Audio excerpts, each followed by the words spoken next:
التي لم يخلق مثلها في البلاد وثمود الذين جابوا الصخر بالواد وفرعون ذي الأوتاد الذين طغوا في البلاد فصب عليهم ربك سوط عذاب إن ربك لبالمرصاد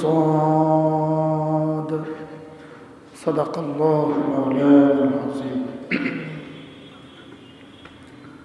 আজকে 13ই ডিসেম্বর 2024 লক্ষ্মীপুর চকবাজার জামে মসজিদে জুমার জন্য আগত হযরত মুসল্লিয়ান ইকরাম,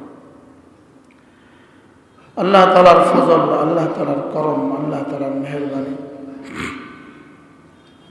যিনি আমাদেরকে আল্লাহ তাআলার ঘরে একত্রিত হয়ে জুমার জন্য অপেক্ষা করত কিছু কথা বলার শোনার তৌফিক দান করেছেন, এই জন্য বলি আলহামদুলিল্লাহ।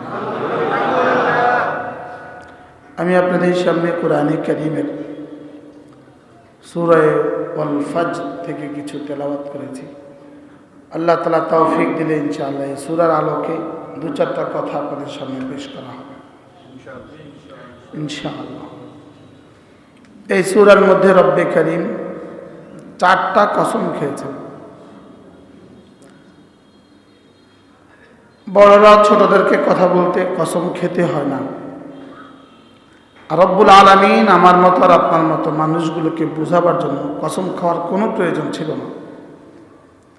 লেকিন এনকার যখন বাড়ে কসম তখন বাড়ে, অস্বীকার যত বাড়ে কসম তত বাড়ে। এই জন্য এখানে আল্লাহ তাআলা 4টা কসম খেয়েছেন।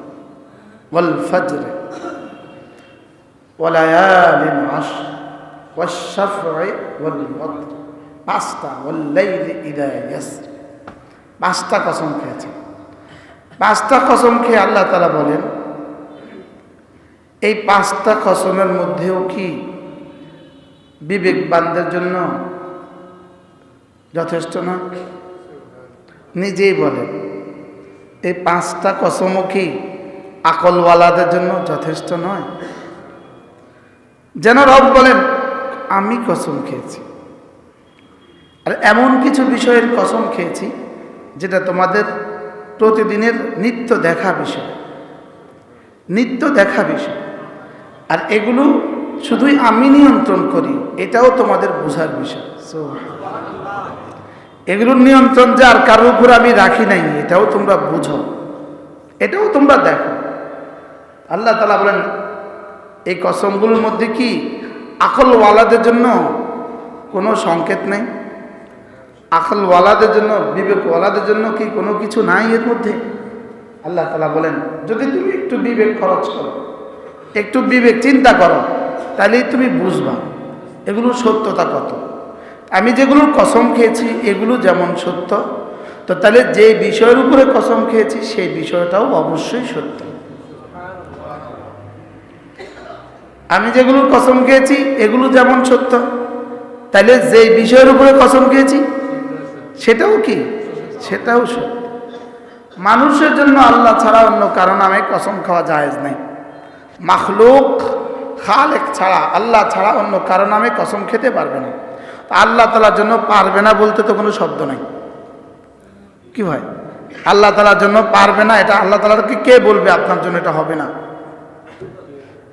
এজন্য আল্লাহ তাআলা মাখলুকের নামেই কসম খান, নিজের নামেও কসম খান, মাখলুকের নামেও কসম খান, যখন যেটা ভালো লাগে সেটাই খান।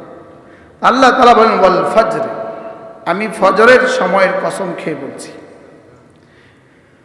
ফজরের সময়টা সারা পৃথিবীর সমস্ত মতাদর্শী মানুষের জন্যই ফজরের সময়টা, এই সময়টা প্রত্যেকের জন্যই বরকতময়। সব মানুষ মনে করে, বিজ্ঞানও মনে করে, সায়েন্সও মনে করে, মেডিকেল সায়েন্সও মনে করে, ইসলাম ছাড়া অন্য যারা আছে তারাও ফজরের সময়টাকে গুরুত্বপূর্ণ মনে করে। কি করে? গুরুত্বপূর্ণ মনে করে, বরকতের মনে করে। আর ফজরের সময়টা আমাদের দেশের কত সাহিত্যিকের ভাষায়, কত কবির ভাষায় ফজরের সময়ের সৌন্দর্য বর্ণনা করে।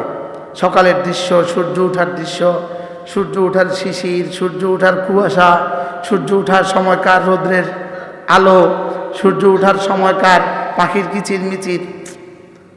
কবির ভাষায়ও তো আমাদের দেশে কি আছে? হ্যাঁ, সকালের ভোরের আলো আছে না নাই বলেন? সকালের সূর্য। এই জন্যই তো আমাদের যেই পত্রিকা জাতির সবচেয়ে বেশি 12টা বাজিয়েছে, সেটার নামও দিছে প্রথম অন্ধকার। আমি কি বলছি? প্রথম অন্ধকার। ওই পত্রিকাটার নাম কি বলেন? প্রথম অন্ধকার। যে এত জঘন্য এটা নামে হয়েছে প্রথম অন্ধকার। এখন দেখেন, ওরাও বুঝছে যে এটা একটা বিষয়, ওরাও বুঝে জাতিকে ধোঁকা দিতে হলে এই পবিত্র শব্দ দিয়ে ধোঁকা দিতে হবে। শব্দটার নাম দিছে কি? প্রথম অন্ধকার। ঠিক আছে, বুঝে না? তাইলে আমরা কি বললাম? আমি কালকে আমরা যখন সাংবাদিক জিজ্ঞেস করি, আমি বলছি প্রথম অন্ধকার। বারাল তাইলে দিনের সকালবেলা শ্রমিক তার কাজে বের হয়, সকালবেলা কৃষক তার খেতে বের হয়। সকালবেলার কত ইতিহাস আছে, কত সাহিত্য চর্চা আছে না নাই বলেন? আল্লাহ তাআলা বলেন ওয়াল ফজরে, ফজরের সময়ের কসম। এখানে অধিকাংশ মুফাসসিরিনের মতে এটা প্রতিদিনের ফজরের সকালবেলা, ফজর বেলা, প্রতিদিনের ফজর, প্রতিদিনেরই কি আমরা এখানেই থাকি। আর এগুলো নিয়ে বেশি বলবো না, মূল কথা এগুলো নয়, মূল কথা সামনে। ওয়াল ফজরে, আমি ফজরের সময়ের কসম খেয়ে বলছি। স্বাভাবিকভাবে রাস্তা একদম গেটের সামনে না বসে আশেপাশে বসেন, কষ্ট করে। স্বাভাবিকভাবে কথা হলো, কসম খায় কখন মানুষ? যখন শ্রোতা অস্বীকার করে।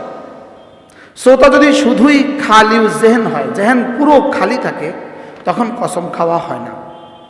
বুঝেন নাই? যেমন আমি ইনাকে বললাম জায়েদ ভালো আলেম, ইনাকে আমি বললাম, ইনার জায়েদের ব্যাপারে নতুন কোনো তথ্য নাই। আমি ইনাকে বললাম জায়েদ অনেক ভালো আলেম। তিনি বলে হ্যাঁ ঠিক আছে, কিন্তু ইনি দিলে বসা আছে না ভুয়া। তাই বললাম নিশ্চয়ই জায়েদ ভালো আলেম, ইনিকে আমি মানি না। তাই বললাম আল্লাহর কসম জায়েদ ভালো আলেম। কি? যখন শ্রোতা খালি জেহেন হয়, জেহেন পুরো খালি থাকে, তখন কি করে না? কসম দেয় না। কসম দেয় কখন? শ্রোতার দিলে যখন অবিশ্বাস আছে, অস্বীকার আছে, ইনকার আছে, তখন কি দেয়? তখন কসম দেয়। আজীব বিষয়। তো আল্লাহ তাআলা পুরো কোরআনে কারীমের যেন তোকে 1000 বার বলেছি, তারপরেও তুই অস্বীকার করছিস।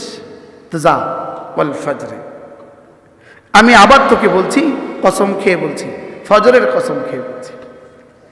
ফজরের সময়টা আল্লাহ তাআলার কাছে সবচেয়ে দামি সময়। ফজরের সময়টা আল্লাহ তাআলার কাছে কি সবচেয়ে দামি। এজন্য দিনের মধ্যে ফজরের নামাজের দাম আল্লাহ তাআলার কাছে সবচেয়ে বেশি।